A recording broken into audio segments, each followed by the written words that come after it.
Yeah, yeah. Booty in the chair.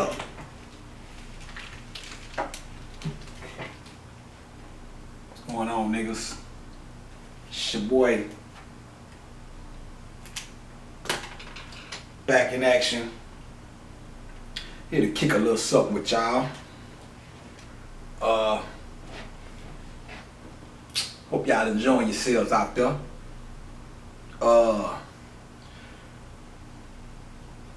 Tonight we're gonna kick it off with a little something on a light note. Not really a light note, cause everything is everything. But we're gonna talk about something that I hold near and dear to my heart, which is music. Share something I came across maybe 2 or 3 years ago. Interesting to note. Something that really a big deal in regards to music. So I go straight into it. Might have to make a few. Might make this a little three or 4 part series. But one step at a time. We'll start right here with it. Now, first and foremost, I'm gonna get straight to the story first, so I can go ahead and have it out the way, and then we'll deal with the ramifications of said story. Now, the story is about something that I seen on an old TV show called The Outer Limits. Bad show. I seen another episode of that. Bad motherfucker, man. I saw another episode other than the one I'm about to speak on, and I ain't gonna go too in depth with it because I'm gonna hold that one for a minute. But when you look at what they was dealing with in the show, because basically Outer Limits is basically every episode is a different story or whatever. Where they dealing with different sci-fi type of topics and woo. But this one episode in particular, it has a key to one of the ills of the world, or a key to what could be seen as at least a step towards remedying one of the ills of the world. So, but we don't get too deep in that. I was just stating that just for the sake of saying it. But this episode that I'm dealing with now, basically, first and foremost, it was called Falling Star, and the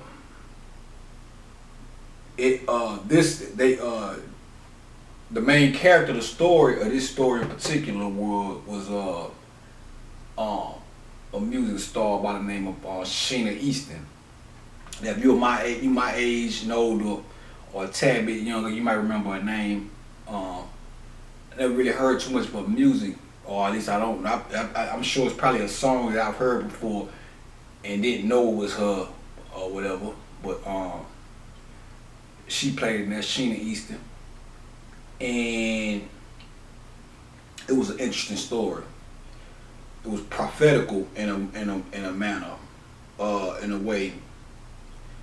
And I'm finna get into that. So, anyway, the story was about she played a musician who basically was dealing with depression and from what I remember serving me correct, an artist who was at a somewhat of a downward spiral in her career or whatever. Or what one might say was like she was at the end of her career or whatever. Which, in all actuality, when you think about music, it really isn't. It is, but it isn't. Or I should say, it shouldn't be. Or it should be up to the artist or whatever. it shit really should be an end to a career. Whether you a rapper, whatever, you should do that shit till you feel like you don't want to do it no more, or it don't make sense to you no more. Some people like, man, I'm not gonna be 50 years old on stage with a gray beard rapping. I just wouldn't look right. And if that's how they feel, that's how they feel. But that's not law. You know what I'm saying? You got some people that want to do it till they can't do it no more, and that's fine. But anyway, so she's it seemed like she was a dwindling part of her career or whatever, and she was drinking and popping pills or whatever, and she came to a point to where she started looking in the mirror. And every time she looked in the mirror, she would see this lady in the mirror, and the lady was trying to get her attention. She kept on, first she thought she went through the denial stage. She's like, oh, I'm not seeing this, or I'm tripping, or maybe it's whatever. But it kept on happening. Then she started talking to her like leave me alone, because of course it was scaring her, whatever. And then finally she came.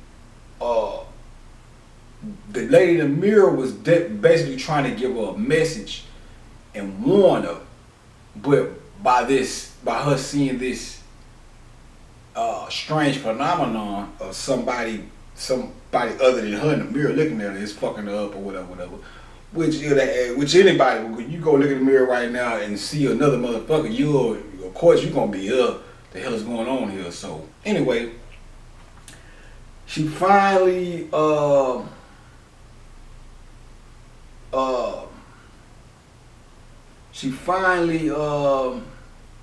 started to, she got over the fear and started to talk to the lady in the mirror. And the lady told her, she said, man, you need to get away from these people that you're around, which were her people that was a part of her music career, her manager or whatever. I can't remember the actual or the specifics of who the people were in regards to her music career, but the people that the lady in the mirror was warning her about was the people that she was dealing with as far as her music. Her handlers. So many words, you put it like that.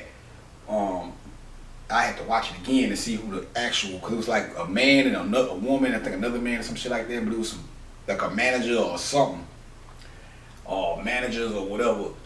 And so many words, the lady was trying to tell her, like, look, man, get from around them motherfuckers, because what they're trying to do, they want to kill you, and they know what she said, what they want to do with the music industry, they can't do it with you around. So what they're trying to do is kill you, and then make the future of music cookie cutter. She said that word. She said it like, I'm paraphrasing, but she said they want to make the music industry cookie cutter or whatever. I.e., everything sounding the goddamn same. So I'm sitting here watching this shit. This is about like 2 or 3 years ago. The episode Outer Limits. When I was watching it, I be watching a lot of channels that show a lot of old school shit. So I know the Outer Limits shit. When I googled it, that shit been out since the 70s or something. I didn't even know it was that old. But I'm speaking about it from the 90s. This episode was 1996, and that's why I said it was prophetical, because when you go back to the 90s, 96, 95, the mid 90s and the 90s period, and I'm using the 90s as a reference point because we went through shit. You cut on TV and see a video today on BET or MTV or whatever. But black music or whatever, black musicians, our whole thing in America has been a struggle anyway. But that's with everything, any kind of form of, not just entertainment shit, like period, whatever. But hip hop being the last genre or form, it's a genre. And that shit remind me of shit I see on TikTok. Everybody can't be in the bad bitch genre. It's a genre. Hey, that shit, that was hilarious. That TikTok, you see some wild shit on there. But it's a genre. But yeah, that shit remind me of some shit Bobby said too. That's why the TikTok shit was funnier too, cause Bobby said some shit like that election. He was like, niggas done found him a new word, a genre. When I saw that video on TikTok, I said, man, I wouldn't be surprised if Will made that shit, saw that Bobby video or some shit. It was funny shit. But anyway, yeah, man, hold on one second. That shit that was crazy. But I can talk shit with you. So, okay. So yeah, and shit that funny, the motherfucker, the genre shit. But yeah, so when you go back to the 90s,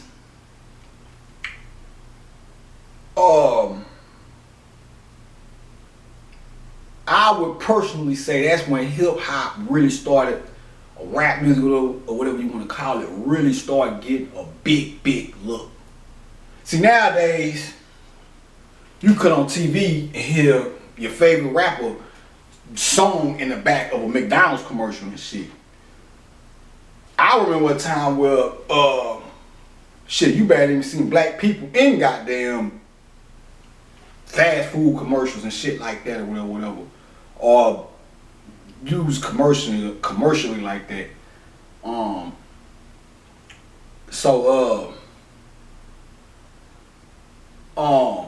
By the time you got to the 90s, you could tell that's when the quote unquote elites or whatever the fuck you want to call it shit, you could tell, white America or whatever, you could tell that's when they started slowly but surely trying to work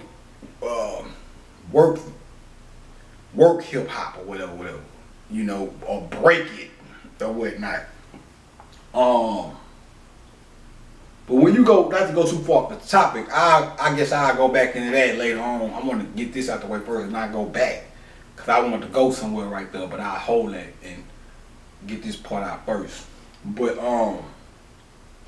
when you go back and look at that era, this episode was, that's why I said it was prophetical, because that episode of The Outer Limits was 1996. When you go back to like 96, in the mid 90s or whatever, cookie cutter was, hip hop was far from cookie cutter. You know, you watch Rap City, you'll see East Coast niggas doing they shit, West Coast niggas doing they shit. You could had I could had a TV on mute and see a video from somebody I ain't never seen before, and I would know, I could damn near tell you where they was from, or at least what coast they was from, just by the way they was dressed. Or them East Coast niggas, all that baggy shit. Oh, khakis and white tees, or some West Coast niggas. Or, you know, us down here, we didn't really have too much of a distinctive dress style. You know what I'm saying? That's why when you go back and you look at them, you get like old Ghetto Boy covers and shit. They be damn near like Run DMC on there with the Kangos and all that type of shit. But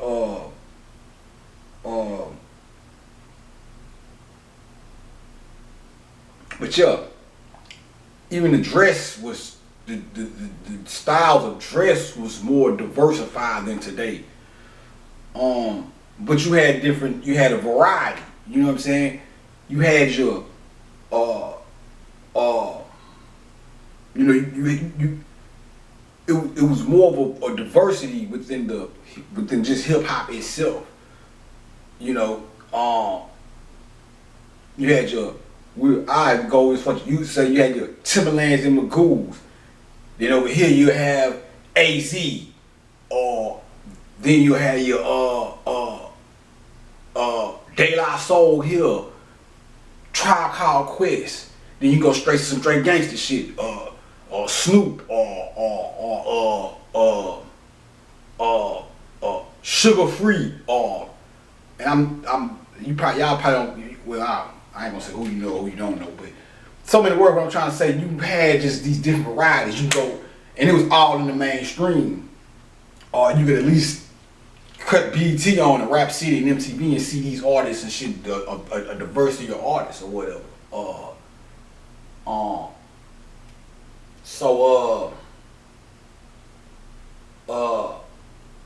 you had different types of hip hop you can go and listen to. It was and you still do. The thing about music today is, on one hand we complain if you listen to the mainstream, which I do too. You know what I'm saying? I haven't been lately, but I'm not. You know, given my what I would call my hip hop roots or what I'm rooted in when it comes to hip hop. Most people that's like me would be like, oh, I don't listen to the radio. I don't listen to that old commercial ass shit. Ooh, ooh. But I'm not like that. I'm a hardcore hip hop nigga. But I don't restrain or restrict myself to that. So even though even though I'm a hardcore hip hop type nigga, I can still see the talent in, say, Magoo, Timbaland and Magoo or whatever. Even though we might like, oh, them ain't no real MCs, or some people that say that, but matter of fact, I was just listening to Love to Love You by Timbaland and Magoo the other day. Bomb ass song. I always liked it from back then. But I listened to it, man. That goddamn Magoo, man, I ain't gonna lie. He always kind of reminded me of Q-Tip. But that nigga got off on that song, man. Like, you know, I was listening to it. Like, man, nigga probably kind of slipped on Magoo with this one right here. I always liked the song though. It was always cool when it's like even more so now. You know what I'm saying? Then the video bomb, got my girl Aaliyah in there doing her thing and shit. And then the video was just cool too. But yeah, that nigga got off on that bitch. You gotta go. But anyway, not going too far off the topic. Well, I wish I had a recording device where I'm gonna have to work on that, where I could just talk and really go into some shit, but I be worried about the time and all that with this right now. So, but it's all good. But yeah, some of the word what I'm trying to say is more of a diversity. You know what I'm saying? See, it's like now you have dope artists now, especially the women, which I'm gonna get into that too. I love what they doing, but it's a few things that I feel like I wanna speak on. So,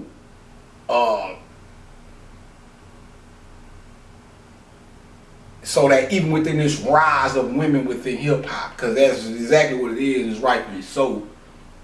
But I want to offer some words of encouragement and inspiration so that, because it's one thing to start getting your just due or getting your shot as a collective when you're speaking about women, but you still want to do it in a manner where it's tasteful and live. You know, we don't want, if it's gonna be a million women, I don't want to see a million goddamn women rapping if it ain't gonna be at least 30 or at least 95% of the motherfuckers actually trying to be talented. You know, it's about the talent too. It's not about a million motherfuckers rapping. Oh, I'm a woman, so I'm a rap now. Nah, you still gotta have your shit together. And one thing I can say is, these motherfuckers, them motherfuckers is not missing. You know what I'm saying? I don't know who writing their own shit and who not. I would hope most of y'all are, because I like to give the talent credit what credit is due. So when I'm listening to a motherfucker rap and they spitting, I like to be, when I say, man, I like that motherfucker spitting that shit, I like to be able to say, that's the motherfucking talent. You know what I'm saying? Right there. Not, oh, well, I didn't write it, but see, that shit fly with R&B, because with R&B, even if you didn't write the song, you can still get your propers off the vocalizing of it.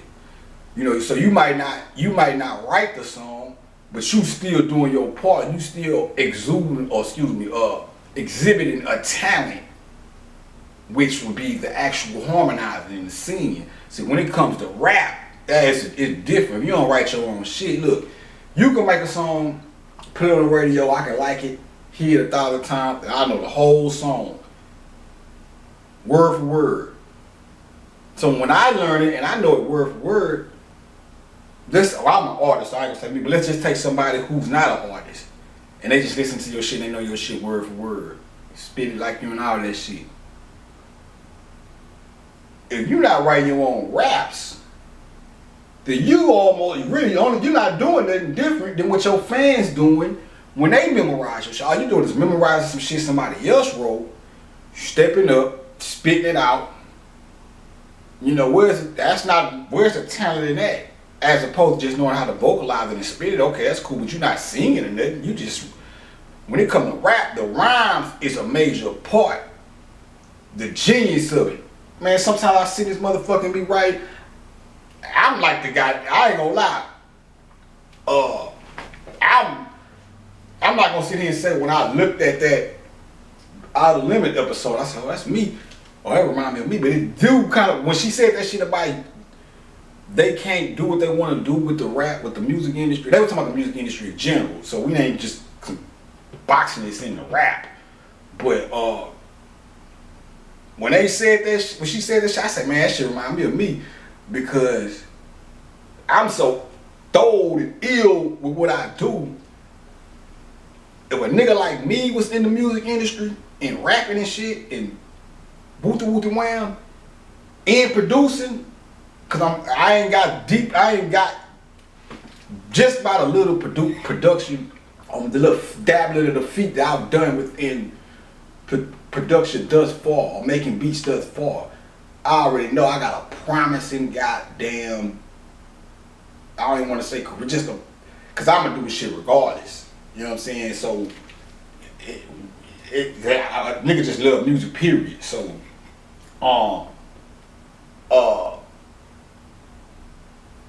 yeah, man, if a nigga like me was in the motherfucking game, and the way I think and attack me, or I want to say attack, but go about doing music, niggas would have to work. Cause they'd be like, what the this? Cause I know I do all that shit y'all do, but I don't know. And it's different. But I know why it's different. That's what this whole thing is about. So we don't go too far into that. But I feel like that though. If you motherfuckers couldn't, motherfucker here, I feel like I've never got to really I've been on songs before, 1 or 2 or whatever. But never no complete song. When I say complete, I mean like I've never done a song that was mixed, mastered in the big studio, or not even just a big studio, just mixed and mastered to the point to where sound quality would match mainstream radio or whatever. But spitting this shit, just rapping the raw material of this talent, I've been mastered that. That's why I don't even write this shit like I used to no more. Cause it's like now, it's like man, I know I'm ready. I'm to a point now where I want to write and then go lay this shit down. I've been writing rhymes and just putting to the side all my goddamn life. It's like it's damn near like jacking off at this point. You just I'm ready to whoop. You know what I'm saying? But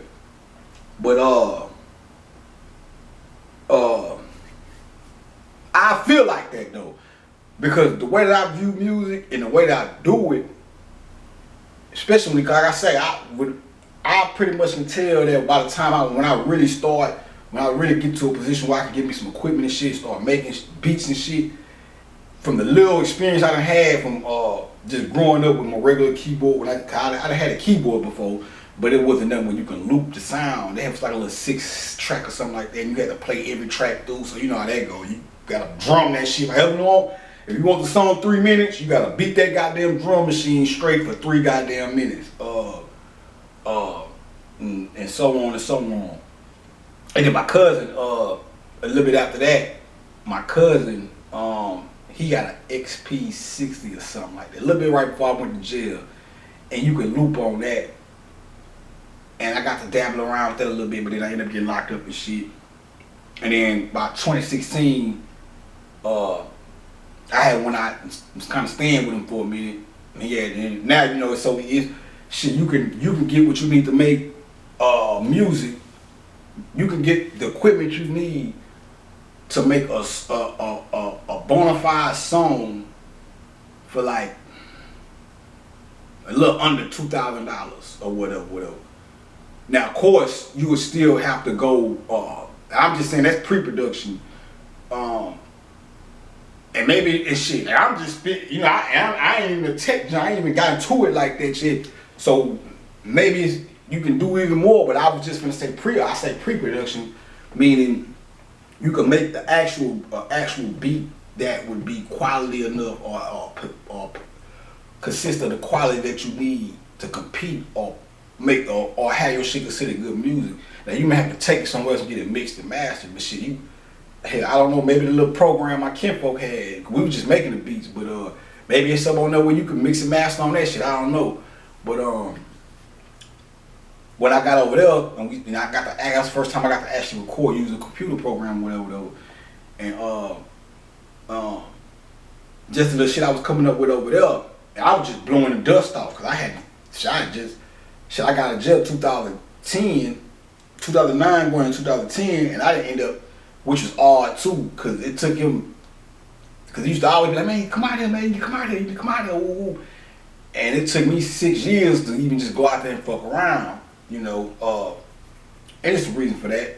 I think when I came home from jail and really started to see how the music industry operates behind the scenes and all the gruesome shit that was going on, I think that kind of like made me, I think that had a lot to do with me kind of like losing interest in music a tad bit, or at least losing interest in pursuing the way it was presented to us, the music industry, rap game and all that shit. But anyway,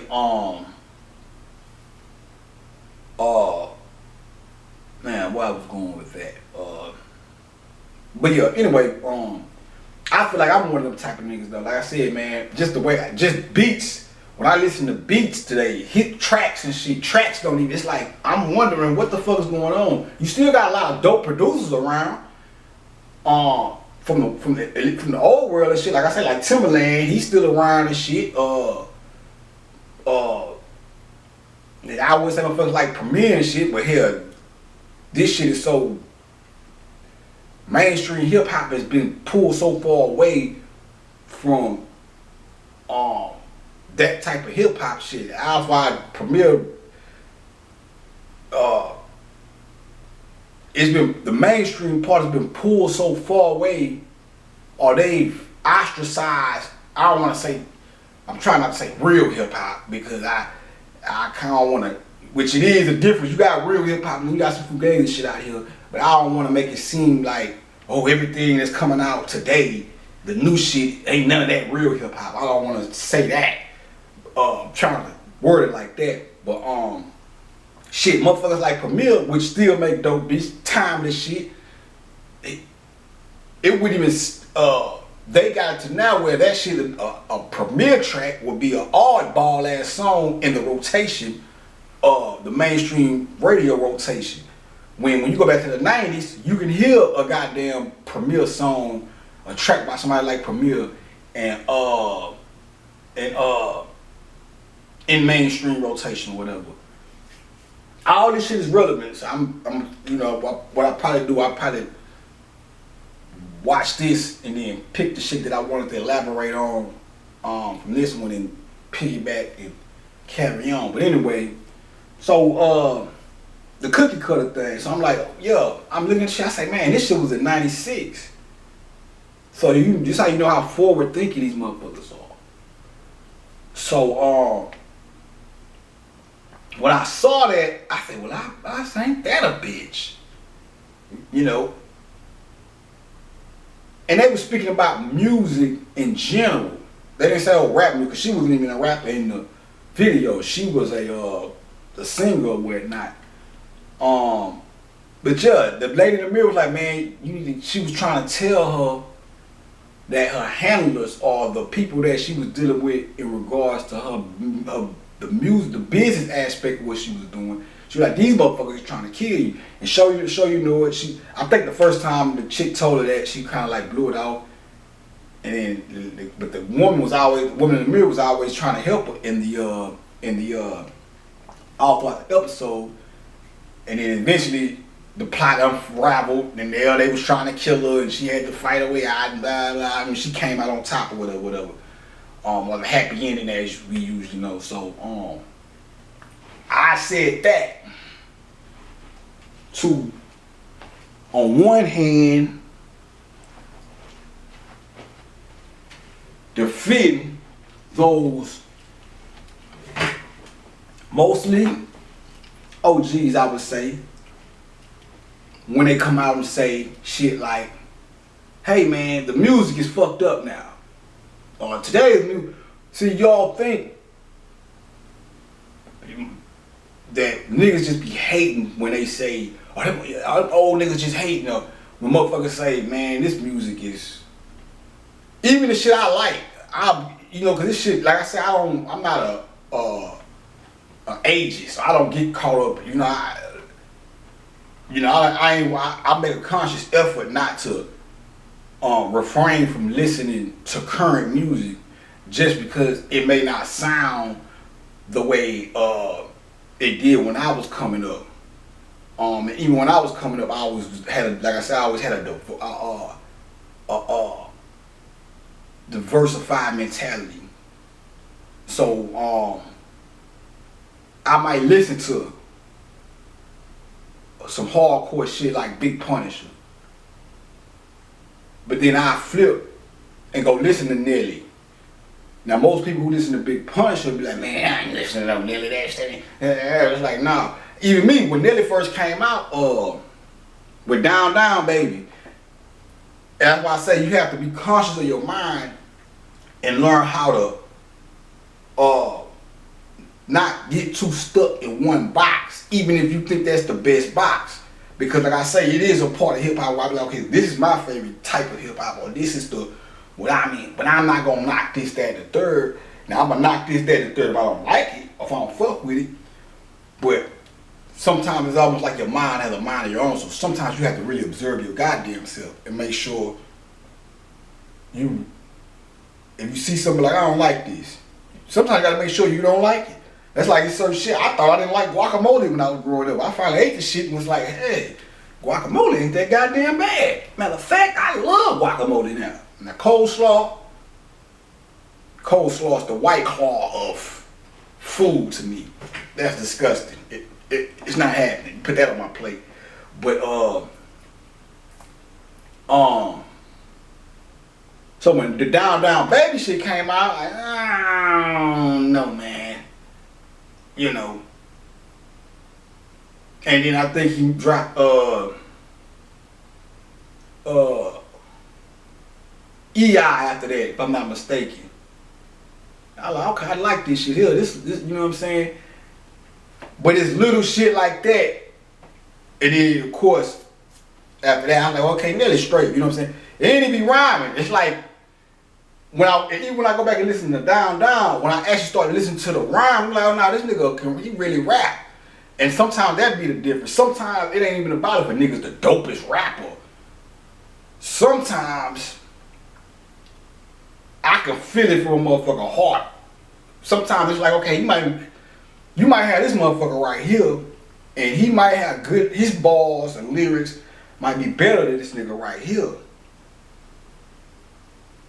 And you be like, oh, he live because his lyrics, but that shit might not be coming from this motherfucker heart. I can tell this motherfucker right here, he might not be spitting the hardest shit, or he might not be as lyrical as Cannabis or somebody, but I can vibe or feel a vibe and tell when a motherfucker is actually trying to be better or trying to perform the art in a manner in which you can say, hey, this shit,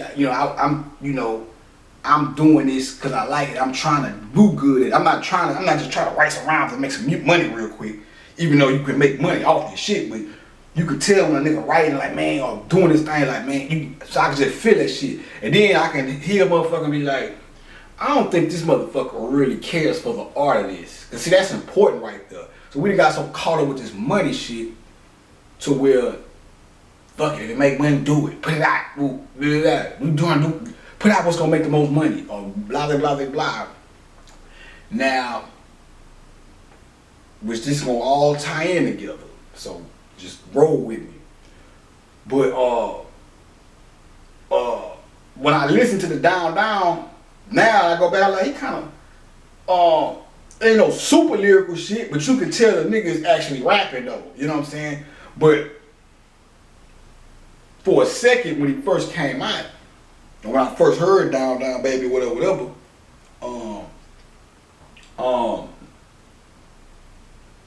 I think that hardcore stone cold hip hop part of me was like rejecting it. And you have to be careful of that. Cause now I say you can get caught in certain paradigms, and so you can get caught and stuck in certain mind frames that will limit you to other things or keep you from, you know. I'm not saying you gotta like everything. Sometimes you gotta do the opposite. Like, you know what? I don't like that, and I'm gonna keep it that way. Sometimes you gotta do that shit, you know. But sure. Anyway, then you know. So and now, and then I was right, cause that nigga, you gonna listen to Nelly on that song he got with Jermaine Dupri and my boy Brian Michael Cox, Vegas. That nigga on that bitch going out and that track smoking on that hoe. But see, if I wouldn't allow myself to be flexible to a certain degree, I'd still be sitting over here judging this man off that one song, which I actually, I think the track could have been a little better, but I actually grew to like the goddamn song itself. But at first, I didn't like that song. I'm like, oh man, coming up. You know, we come from that mentality. See, we niggas like me are observate. Real hip hop niggas are real critical. We tend to be real critical. Sometimes a little too critical. You know what I'm saying? That's just like when he got into it with KRS. Niggas was like, oh man, he disrespected Legend. Look, man. He did what the fuck he was supposed to do. If you say so, it don't matter just cause that nigga, if this nigga's a legend, and I'm the young buck coming up or whatever, yeah, I respect you. But then if you got a problem with the way that I'm rapping or you think something wrong, and you don't address it in a civil manner, you just come out and diss me on a song, hell yeah, I'ma diss you too. You know what I'm saying? Nas was like, oh man, Nelly dissing KRS-One. He was looking at it like that's blasphemy and that. It's like, nah, he's supposed to do that. You know what I'm saying? Even if I didn't, even if I felt like KRS is better than Nelly, and KRS felt a certain way about Nelly, you can't tell this man not to go back at this man or say something back just because he's a legend in the game. And motherfucker, you diss me, I'm diss you too, or I'm gonna come back or whatever. You know, so I can see if you know he tried to, if KRS was more of an elder about it and was like, hey, and I'm not knocking KRS, this ain't no diss to KRS, any of them niggas, I'm just using an example. But what I do like about KRS right now, that nigga be teaching this shit right now. I think a lot more rappers should do that, but everybody do their own thing. But that nigga be behind. One thing I can say about it, he said some shit in the past that I disagree within that I've seen on YouTube.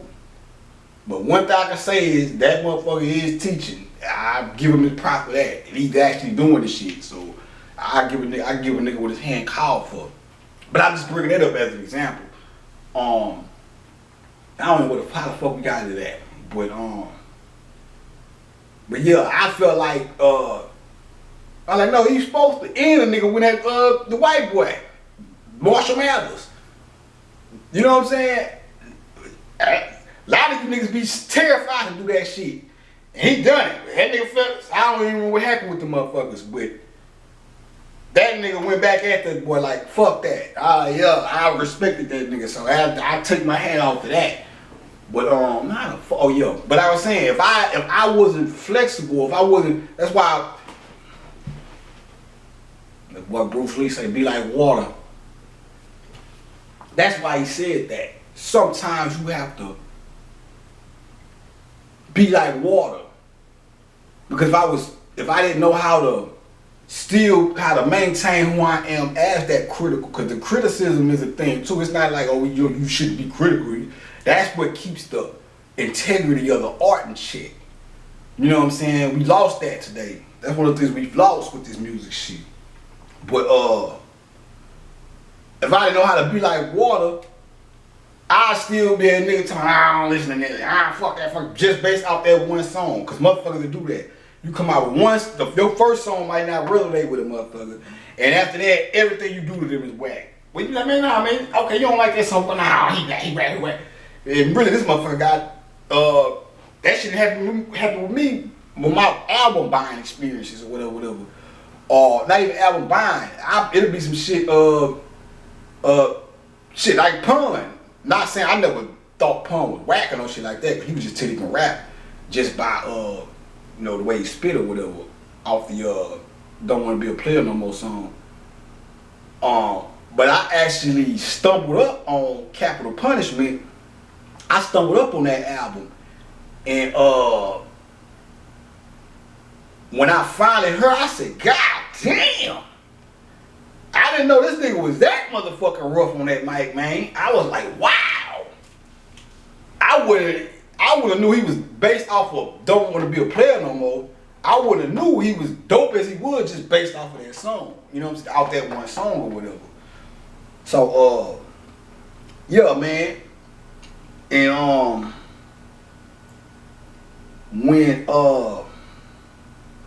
when you look back at that era of hip hop, the 90s and even the early 2000s, I could tell when the early 2000s came in, everything started to look more and more the same. For us to look, it started, you know, everything started crossing up. You know, East Coast niggas start wearing bandanas and shit like West Coast niggas, and you can start seeing, which, like I said, which that's not necessarily a bad thing. It's like a merge and a melting pot of everything. But you can start seeing, and it start being more about designer and shit. See, designer clothes really, when I was coming up, the designer shit was more so about women was more so in that shit, Gucci and you know, and all that old shit. That was more so women. Women were more so, I don't want to say obsessed, but more concerned with the designer shit back in them days. Not saying niggas didn't, because I say niggas always been men and women wearing Gucci and Versace and all that shit. But I can remember growing up, that shit was more so even bragging about wearing Gucci and Prada and all that shit, even just bragging about designer brands. That shit was really ushered in more so with, like I said, we always talked about it. Because you can go back to the 80s and hear some of the old school artists talk about, you know, name drop Gucci and all that shit. But the motherfuckers that really kind of made it, and maybe and some people may have a different opinion, but from, I want to say subconsciously, the way I remember was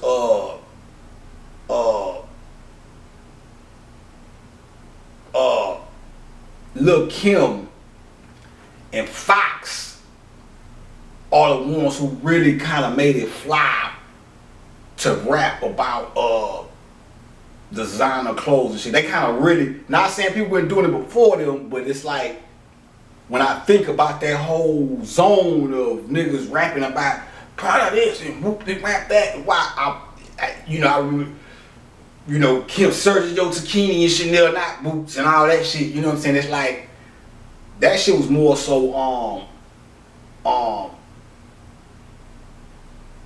a woman's thing. Now we can't put the fashion in one gender box, but I guess what I'm trying to say is they were more concerned about that type of shit too. We had our shit, don't get me wrong, niggas talk about the shit too, you know what I'm saying? You go look at them old Rakim tape cover shit. Them niggas wearing Gucci and all that shit too. But I think they really the ones that kind of ushered in that that fashion designer braggadocious thing, Kim and Fox or whatever. But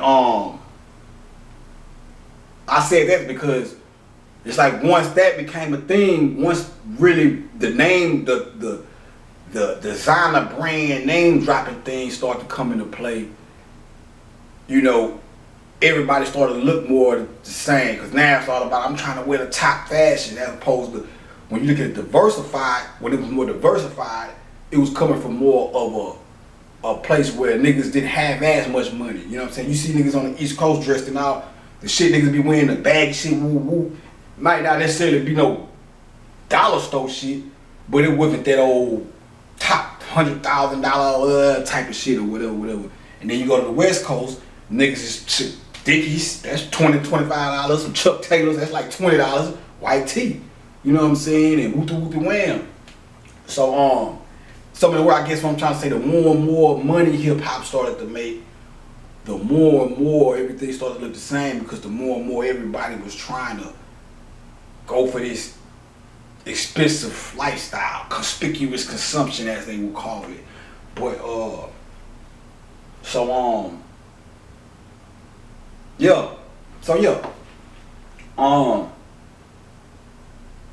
now this was 96 when that episode aired, and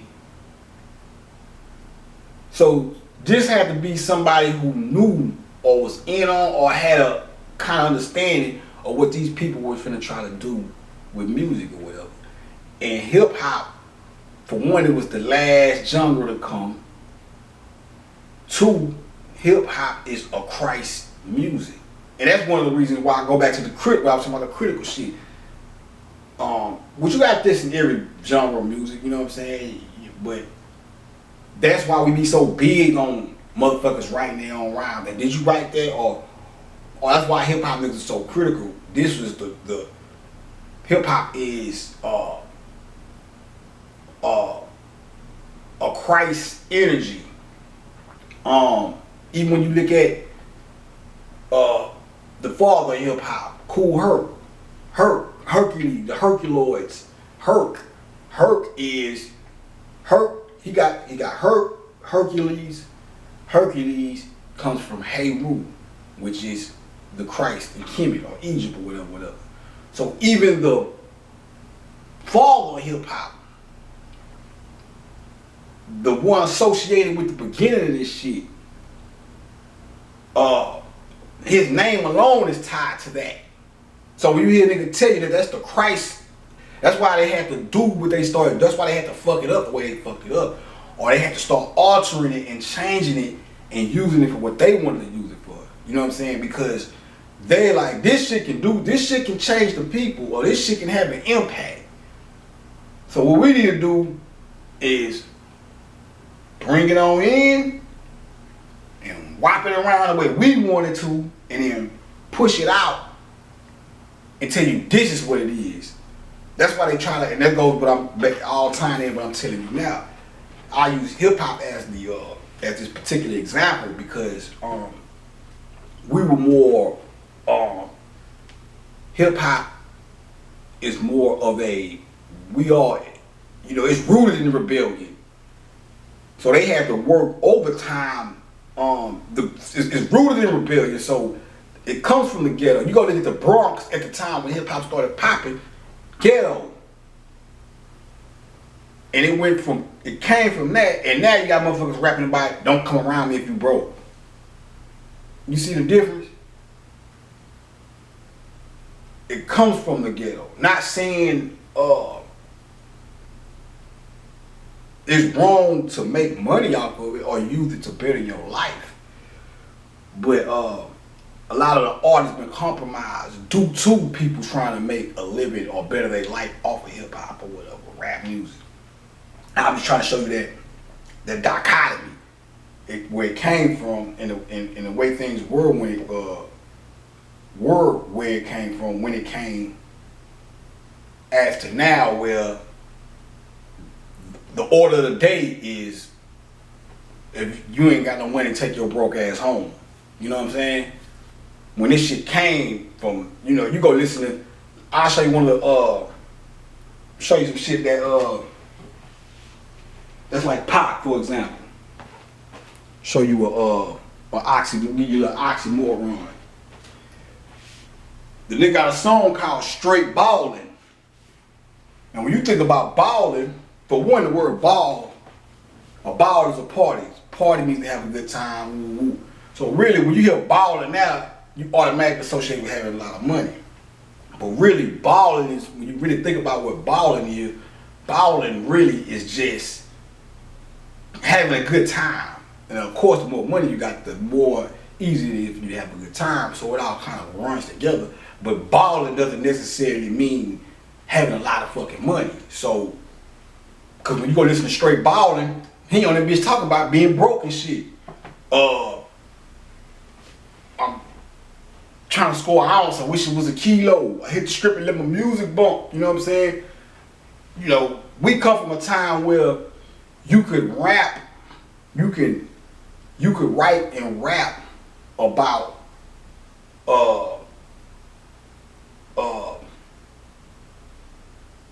your uncomfortableness within a financially deficient situation. You know what I'm saying? You can write about, I'm tired of eating ramen noodle soups and whoop and you know what I'm saying? And put that shit out and motherfucking relate to it, and that will be your ticket to get you to another level or whatever.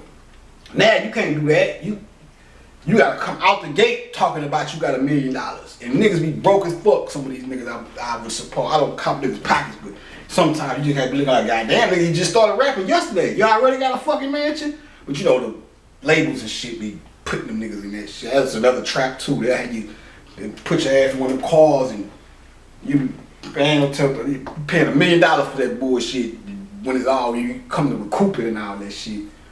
But so when we fast forward to today, and you look at this shit, you have to take what I just told you into consideration. If you really are true to form about the art of making music, and I keep saying art for a certain reason, for a reason, because there's art to this shit. You know what I'm saying? It's not just, you know, that's why but that's the cold part about it, because the true artists, the ones who have the true talent, a lot of those are the ones that we probably never even hear from. And the people that's down with the suits, which is a word I use to call the people that run the music industry or whatever. They don't want the true artists no more. They want the motherfucker that they can control, or the motherfucker who don't have a problem with saying, don't do this song, do this song. When this song was the goddamn song that needed to be heard or whatever. And you know, or whatnot. And they fuck it, whatever, just put whatever out. You know what I'm saying? So you have to, if you true to the form about this shit, and I know it's hard, I'm gonna get back into this in the second part because this shit definitely cut out. But you have to take that into consideration. What I just told you about, don't take it as, oh, you're trying to diss my era, why you wanna, because that's what I think, it's just like when, I'll get into that later, but I'm saying that to motivate you to try to be unique. Ain't nothing wrong with following trends or whatever, or you know, partaking of what might be the popular sound of today. But at the same time, you don't want to just make that your main thing. Everybody should try to bring something to something unique to the pop, as opposed to just having a goddamn assembly line of robots rapping and talking and saying the same shit and pushing the same sentiments. You know what I'm saying? Like with the women, I challenge y'all. I ain't really heard, and I'm not saying it's not out there or whatever, I'm talking about within this new generation of women, the takeover or whatever, or the rise, because that's we gonna get all of that too. But you motherfuckers, I don't hear none of y'all. Well, I don't hear none of y'all motherfuckers write no songs about no rap. I'm talking about the rappers. I don't hear none of y'all and write no goddamn songs about no love songs. Every goddamn song is about trying to take a nigga money, slut a nigga out, and fuck niggas. I'm getting money and all this shit. I ain't heard no goddamn I need love, the woman's version type shit from none of y'all yet. You know what I'm saying? I might be might be slipping. Somebody might be coming to mind. I could be tripping. I ain't gonna say it's not there, but I'm just generally speaking. You know, I can hear a million songs by, and that's one thing. Don't take what I'm saying as I'm trying to bash or go against. Take this shit and use it as inspiration to make this shit better. I'm not saying you can't rap about it. There's niggas out there that want their money took. There's motherfuckers that want to be slutted out. You know, whatever.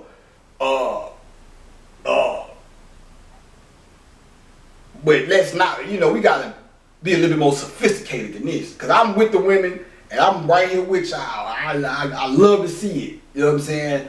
You know, we've been cheering these ashy elbowed ass niggas on forever. I'm ready to see women. I'm not saying niggas just gotta get out the way, and we ain't saying that either. It has been a considerable lack of women's presence within hip hop due to the fact that it was ran by the quote unquote white man, and he has a misogynistic male chauvinist mentality. So that's a byproduct of the way that these motherfuckers been running shit anyway. But you know, I don't want to buy your album and the whole album. I gotta sit here and listen to you just step on niggas' necks all day. You know, I kind of see what, you know, I'll get into that in the next one. I probably need to write some notes now and shit too, so I can really hit the areas I want to hit with this shit. But yeah, I don't want to, you know, I can listen. Don't get me wrong. I'm not saying, you know, but if I don't want to just be sitting here listening to, you know, you can make those kind of songs, but if that's all you got to offer, man, it's like, come on, man, goddamn, it's more to life than that. You know what I'm saying? I guess what I'm trying to say is challenge yourself. You know, I think motherfuckers need to go back to rapping about rapping. Like rapping, I think that's the thing that we had coming up. Not all artists was about it. Like, you know, you had some artists just do what they do, but most of your artists that was worth their weight in gold, that was one of our things, niggas rapping about being dope and rapping. You know what I'm saying? Braggadocious shit. You know what I'm saying? That takes it back to an art. You know, let me see what time we got. Yeah, go back to rapping about knowing how to rap and being creative in that sense. You know, don't get caught out here just being the only thing motherfuckers say, oh yeah, that hard rap. You know what I'm saying? But this is part one. I'm trying to pump part two back out to y'all shortly. I'm trying to be more consistent with this little series right here. Try not to make y'all wait till next week to get the next one. So probably try to finish this one, not finish it, but jump into part two tomorrow and have it to y'all by today Monday, so by Wednesday or some shit. So you niggas hold it down and I'll be back.